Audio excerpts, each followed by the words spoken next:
आज हामी नयाँ राजनीतिक विषयवस्तु हिन्दू साम्राज्यवाद अथवा हिन्दू इम्पेरियलिजमको विषयमा छलफल गर्नेछौँ। हिन्दू साम्राज्यवाद भनेको के हो भन्ने विषयमा चर्चा परिचर्चा गर्नु अघि साम्राज्यवाद भनेको के हो भन्ने विषयमा स्पष्ट हुनु आवश्यक छ।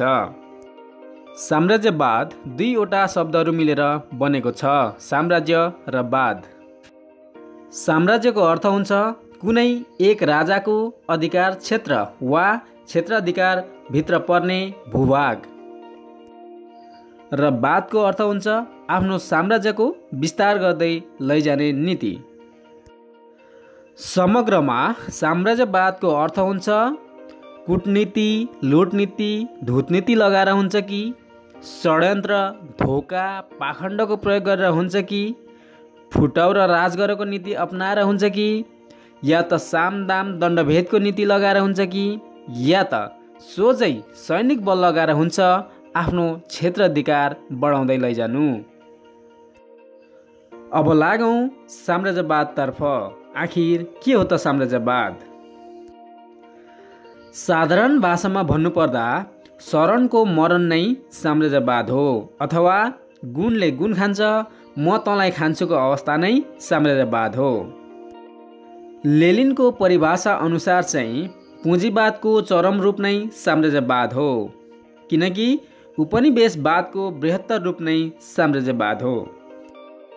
साम्राज्यवादको विषयमा धेरैजना विद्वानहरूले आफ्नो ढङ्गले परिभाषाहरू दिए तापनि यहाँ साम्राज्यवादको विषयमा सेबुमनले दिएको परिभाषा चाहिँ उत्कृष्ट रहन सक्छ होला भन्ने उद्देश्यका साथ मैले सेबुमनको परिभाषालाई यहाँ प्रस्तुत गरेको छु। उनका अनुसार चाहिँ साम्राज्यवादीहरूले जतिसुकै नैतिकताको कुरा गरून् वा बहानाहरू बनाउन्, तर साम्राज्यवाद अबोध सम्प्रदायहरूमाथि शक्ति र हिंसाद्वारा लादिएको विदेशी शासन हो। सेबुम्यानले यो साम्राज्यवादको विषयमा दिएको परिभाषा चाहिँ नेपालको सन्दर्भमा पनि ठ्याक्कै मेल खाने भएको कारणले गर्दाखेरि यहाँ उनको परिभाषालाई प्रस्तुत गरिएको छ। सामान्यतया कुनै महत्त्वाकांक्षी राजाद्वारा आफ्नो शक्ति र गौरव बढाउन अन्य देशको प्राकृतिक र मानवीय संसाधनहरूमाथि कब्जा वा नियन्त्रण जमाउनु साम्राज्यवाद हो। कुनै शक्तिशाली राष्ट्रद्वारा आफ्नो कमजोर छिमेकी राष्ट्रको कुनै क्षेत्र वा भूभागमाथि नियन्त्रण वा कब्जा जमाइएको क्षेत्रलाई साम्राज्य भनिन्छ। उदाहरणको लागि चीनको साम्राज्यमा तिब्बत र भारतको साम्राज्यमा सिक्किम विलय भयो। विश्वमा देखा परेका साम्राज्यवादी मुलुकहरूमध्ये ब्रिटेन, जर्मन, फ्रान्स र जापान प्रमुख हुन्। तर नेपालमा जाइ लागेको साम्राज्यवाद चाहिँ यी माथि उल्लेखितहरू नभएर हिन्दू साम्राज्यवाद हो। आखिर के हो त हिन्दू साम्राज्यवाद? वर्तमान इरानमा आर्यहरू 3900 वर्ष पहिला युरोपबाट प्रवेश गरेका थिए भने वर्तमान भारतमा हिन्दू आर्यहरू 3500 वर्ष पहिले प्रवेश गरेको इतिहास छ। र नेपालमा हिन्दू आर्यहरूको पहिलो प्रवेश सन् 1495 भारतको मुसलमान राजा अलाउद्दिन खिल्जीको आक्रमणमा परि शाहहरूको झुण्ड प्रवेश गरेका थिए। ज्यान जोगाउनको निम्ति एक शरणार्थीको रूपमा घाँस बाँस कपासको खोजीमा, र दोस्रो झुण्ड सन् 1559 राजा अकबरको आक्रमणमा परि राणाहरूको प्रवेश भएको थियो। तत्समयमा नेपालमा रहेका समस्त राज्यहरूको राजा यहाँका मूलवासी मङ्गोलहरू नै थिए। नेपालमा आजभन्दा करिब 526 वर्ष पहिले अथवा सन् 1495 प्रवेश गरेका शाहहरू पश्चिमको भिरकोट हुँदै गोर्खा राज्यमा शरणार्थीको भेषमा प्रवेश गरेका थिए। हाम्रो पुर्खाहरू दयावान भएको कारण घाँस बाँस र कपासको सुविधा उपलब्ध गराइदिए, तर प्रवेश गरेको 64 वर्षपछि त्यहाँको राज्य संयन्त्र, सुरक्षा नीति र हात हतियार सबै कुराको जानकारी प्राप्त गरिसकेपछि नारायण अर्याल र गणेश पाण्डेको सहायतामा द्रव्य शाहले शरणको मरण गर्दै तत्कालीन गोर्खाको घले राजाको टाउको ठुन्काएर आफूलाई स्वघोषित गोर्खाको राजा घोषणा गरेका थिए।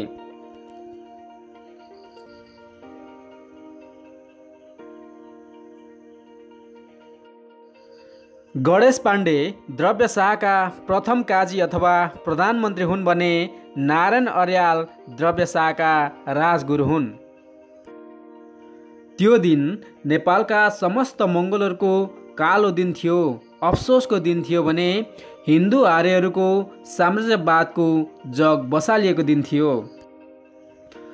गोर्खा एउटा सानो साम्राज्य भएकोले द्रव्य शाहपछि उनको नाति पृथ्वीनारायण शाह त्यस राज्यको राजा बनिसकेपछि वरिपरिका छिमेकी राज्यहरू ठुला र समृद्ध भएकोले उनी भित्रभित्रै जल्ने गर्दथे, डाहा गर्ने गर्दथे।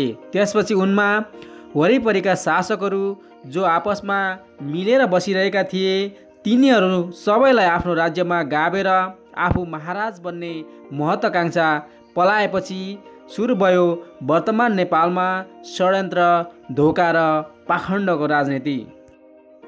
पृथ्वीनारायण शाहले कुनै राज्यमाथि विजय प्राप्त गरेका छैनन् जहाँ धोका र षड्यन्त्रको प्रयोग नगरिएको होस्। कतिपय राज्यमा वैवाहिक सम्बन्ध जोडेर सिद्ध्याएका छन् त कतिपय राज्यमा मितेरी साइनो जोडेर कपटपूर्ण तवरले सिद्ध्याएका छन्। पृथ्वीनारायण शाहको पहिलो श्रीमती मकवानपुरको राजा दिग्वर्धन सेनको बहिनी इन्द्रकुमारी सेन हुन्। साम्राज्यवादको अर्थ अन्य राज्यको भूभाग कब्जा गर्नु मात्रै हुँदैन, त्यस देशको राजनीतिक, आर्थिक, धार्मिक, सांस्कृतिक, सामाजिक र मानवीय संसाधनहरूमाथि कब्जा जमाउनु र शोषण गर्नु पनि हुन्छ। साम्राज्यवादीहरूको नजरमा त्यस देशमा रहेका मूलवासीहरू किरा फट्याङ्ग्रा भन्दा बढ्ता केही पनि हुँदैन।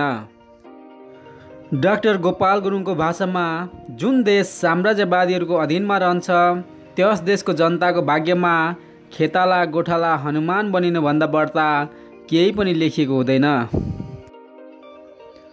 आज नेपाल विदेशी साम्राज्यवादी बाहुन क्षेत्रीको अधीनमा अधीनस्थ भएकै कारण यहाँका मूलवासी मङ्गोलहरू बोराभन्दा पनि सस्तो भएका छन्।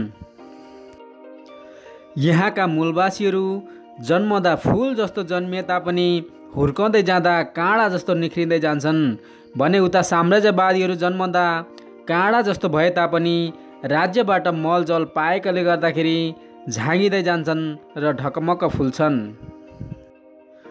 पृथ्वीनारायण शाहलाई एकताको प्रतीक भनेर जति नै व्याख्या गरे पनि उनी साम्राज्यवादी थिए, साम्राज्यवादीको प्रतीक थिए, अराष्ट्रिय व्यक्ति थिए जसले नेपाल भनेको असली हिन्दुस्तान हो भन्ने अराष्ट्रिय नारा दिएका थिए। उनी एक क्रूर र निर्दयी राजा थिए जसले कीर्तिपुरे नेवार नेवार्नीको 23 धाने नाक कान काटिदिएका थिए। पृथ्वीनारायण शाहले एकताको अभियान चलाउनुको साटो मिलेर बसेको 2224 राज्यहरूलाई फुटाउ र शासन गरेको नीति अनुरूप समाप्त पारेका थिए। पृथ्वीनारायण शाहको अभियान एकीकरणको अभियान नभएर हिन्दू साम्राज्यवाद विस्तारको अभियान थियो। उनले जहाँ जहाँ आफ्नो साम्राज्य विस्तार गर्दै लगे त्यहाँ त्यहाँको भूभाग मात्रै कब्जा गरेनन्, त्यहाँ रहेका समस्त मूलवासी मङ्गोलहरूको धर्म, भाषा, संस्कार, संस्कृतिहरू समेत तहस नहस पार्दै अघि बढे। पृथ्वीनारायण शाहको हिन्दू साम्राज्यवादको विस्तारसँगै यहाँका मूलवासी मङ्गोलहरूको धर्म, संस्कार, संस्कृतिहरू, भाषा, लिपिहरू सङ्कटमा पर्दै गयो। अन्य सम्प्रदायको भाषा, लिपि, धर्म, संस्कार, संस्कृतिहरू निमिट्यान्न पारेर जबरजस्ती हिन्दू संस्कार लाद्दै गइयो। एउटै भेष, एउटै भाषालाई अघि बढाउँदै अन्य सम्प्रदायहरूको वेशभूषालाई, भाषा, लिपिलाई वर्जित गरियो। वर्णभेदी नीतिलाई चरम सीमामा पुर्याइयो। आफ्नो निरङ्कुशताको प्रतिकारमा उत्रनेहरूलाई नियन्त्रणमा लिएर आफ्नो सेनाको लत्ता कपडा र जुत्ता सिउने बनाए। फलामको हात हतियार बनाउनेलाई कामी भने, लत्ता कपडा सिउनेलाई दर्जी भने र छाला जुत्ता सिउनेलाई सार्की भने र यी सबैलाई अति शूद्र घोषित गरिदिएर अछुत बनाइदिए। आज पनि यी समुदायहरू पाशविक जीवन जिउन बाध्य छन्। समग्रमा भन्नुपर्दा यहाँका अहिन्दू मूलवासी मङ्गोलहरूलाई हिन्दूकरण गर्दै जाने, सके बल मिच्याइले, नसके फसाएर, नसके फकाएर, साथै बौद्ध धर्म सभ्यतालाई नष्ट गर्दै हिन्दू एकाधिकार र वर्चस्व स्थापित गर्दै जाने अभियान नै हिन्दू साम्राज्यवाद हो। दोस्रो विश्वयुद्धताका जर्मनमा रहेका यहुदीहरूले त्यहाँ रहेका सोझा साझा जर्मनीहरूलाई षड्यन्त्रपूर्ण तवरले सिद्ध्याएर यहुदी साम्राज्य स्थापित गर्ने प्रचुर सम्भावना देखेर नै हिटलरले 60 लाख यहुदीलाई ग्यास च्याम्बरमा हालेर सिद्ध्याएका थिए। केही दशक अगाडि केही बाहुनहरूको नेतृत्वमा भुटानमा रहेका हिन्दूहरूले गुणले गुण खान्छ, म तँलाई खान्छुको नीति अनुरूप हिन्दू साम्राज्यवाद स्थापना गर्ने जमर्को गर्दा भुटान सरकारले 1 लाखको हाराहारीमा हिन्दूहरूलाई लखेटेका थिए। ब्रिटिस साम्राज्यवादीको झोले बनेर बर्मा पुगेका रोहिङ्ग्याहरूलाई केही वर्ष अघि बर्मिज सरकारले 10 लाखको हाराहारीमा लखेटेका थिए। हिंसा आफैमा राम्रो कुरा होइन, तर उल्लेखित घटनाहरू शरणको मरणबाट बाँच्न र साम्राज्यवादीहरूबाट मातृभूमिको रक्षा गर्न चालिएका कदमहरू थिए। भन्नको लागि नेपाल कसैको उपनिवेश नभएको देश हो भनेर प्रचार गरे पनि नेपाल अर्ध सामन्ती र अर्ध औपनिवेशिक मुलुक हो। अर्ध औपनिवेशिकको अर्थ हुन्छ कुनै देश औपचारिक रूपमा सार्वभौम सत्ता सम्पन्न भए तापनि त्यो देश राजनीतिक, आर्थिक र सामाजिक रूपमा कुनै साम्राज्यवादी मुलुकसँग पूर्ण रूपमा निर्भर रहन्छ भने त्यस्तो देशलाई अर्ध औपनिवेशिक देश भनिन्छ। त्योभन्दा दुःखद पक्ष हो नेपाल 5 शताब्दी लामो समयदेखि साम्राज्यवादी हिन्दू आर्यहरूको अधीनमा छ। नेपाल साम्राज्यवादी हिन्दूहरूको अधीनमा अधीनस्थ भइसकेपछि कैयौँ बौद्ध विहारहरूलाई तोडेर हिन्दू मन्दिरहरू ठड्याइएको इतिहासहरू छन्। वर्तमान समयमा हिन्दूहरूको पवित्र तीर्थस्थलको रूपमा रहेको पशुपतिनाथ पनि कुनै समय बौद्ध विहार थियो। वर्तमान परिप्रेक्ष्यमा नेपालको शिक्षा दीक्षा, पाठ्यपुस्तक, विद्यालय, सैनिक ब्यारेक, खोला नाला, वन जङ्गल सबै नै विदेशी साम्राज्यवादी हिन्दू आर्यहरूको कब्जामा छ। वास्तवमा भन्नुपर्दा विदेशीहरूले कुनै पनि देशमा आक्रमण गरेर त्यस देशका मूलवासीहरूको भाषा, धर्म, संस्कार, संस्कृतिहरू निमिट्यान्न पारेर आफ्नो भाषा, धर्म, संस्कार, संस्कृतिहरू एकलौटी रूपमा अघि बढाउने अभियान वा नीति नै साम्राज्यवादी नीति हो र नेपालमा रहेको साम्राज्यवाद चाहिँ हिन्दू साम्राज्यवाद हो जुन निकट भविष्यमै ढल्नेवाला छ। हस् त भिडियो हेरेर साम्राज्यवाद भनेको के हो र हिन्दू साम्राज्यवाद भनेको के हो भन्ने विषयमा प्रश्न भइसक्नुभयो होला। यो भिडियो मन परेको खण्डमा लाइक, कमेन्ट र सब्सक्राइब गर्न नभुल्नुहोला। धन्यवाद।